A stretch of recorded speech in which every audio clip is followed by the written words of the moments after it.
परीक्षा में जब बैठते हैं तो यह पता नहीं चलता है कि करंट अफेयर्स कहाँ से आता है।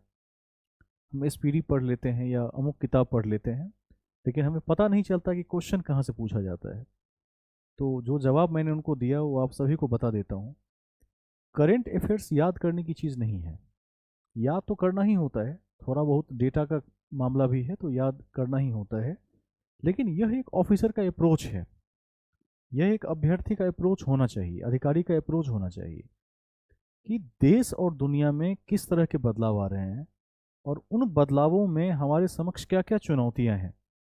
मुख्य रूप से यदि आप इस अप्रोच से काम करते हैं, जैसे मैं कहता भी रहता हूं कि महिला महिला का मुद्दा जहां चमक जाएगा, महिला उत्थान से जुड़ी हुई बात जहां भी होगी, वहां आपको नजर गड़ाए रखना है। यदि कृषि के क्षेत्र में कोई उत्थान वाला कार्य हो जाएगा तो वह आपके संज्ञान में होना ही चाहिए। यदि किसी राज्य में या किसी भी जगह पर जाति के मसले चमक जाए, कभी देखिएगा कोई चर्चित पुस्तक लिखी जाए, या एसडीजी इंडेक्स की बात हो, या मानव विकास सूचकांक की बात हो, या कोई सम्मेलन हो, या कोई ओलंपिक हो, या किसी को अवार्ड मिल जाए, तो ध्यान रखना ही पड़ता है कि उस व्यक्ति के बारे में हमें पता होना चाहिए। राष्ट्रीय अंतर्राष्ट्रीय परिप्रेक्ष्य तक हमें जानकारी होनी चाहिए।